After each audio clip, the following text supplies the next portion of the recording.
নমস্কার বন্ধুরা, বলো তো এটা কি মাছ বন্ধুরা? তোমরা চিনতে পারো কি না দেখো।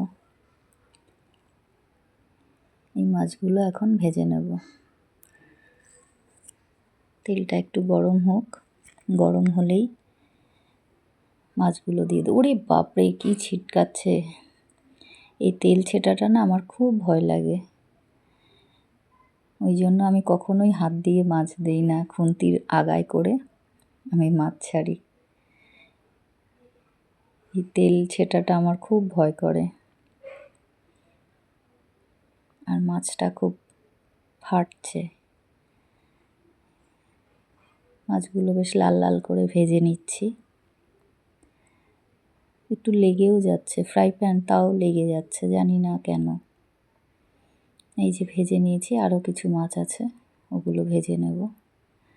প্রত্যেকটা মাছ যতবার দিচ্ছি ততবারই ফাটছে, আমার খুব ভয় করে।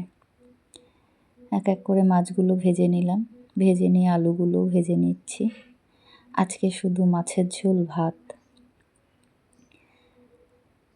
তেজপাতা আর জিরে ফোড়ন দিয়ে আদা পেঁয়াজ রসুনের পেস্ট,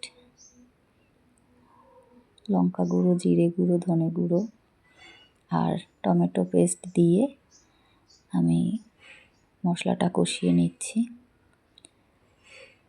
মশলাটা যখন একটু তেল ছেড়ে আসবে, তার মধ্যে আমি একটু নুন দিয়ে নিলাম। তারপরে আলু দিয়ে কষিয়ে নিচ্ছি। এরপর মাছ দিয়েও একটু কষিয়ে নিয়ে আমি গরম জল দিয়ে দিলাম। ঝোলে গরম জল দিলেই টেস্টটা বাড়ে। আমি সবসময় মাংস হোক মাছ হোক গরম জল দেওয়ারই চেষ্টা করি। দুটো কাঁচা লঙ্কা দিলাম। ওর বাবা খুব ঝাল ভালো খায়, ওই জন্য তার জন্যই দেওয়া। আমি আমার মেয়ে একদম ঝাল খেতে পারি না। এই তো আমাদের রান্না হয়ে আসলো, এবার নামিয়ে নেওয়ার পালা। ঝোলের কালারটা খুব সুন্দর হয়েছে। এবার গামলায় মাছের ঝোলটা ঢেলে নেব। ও বন্ধুরা, তোমাদের তো বলাই হলো না এটা কি মাছ।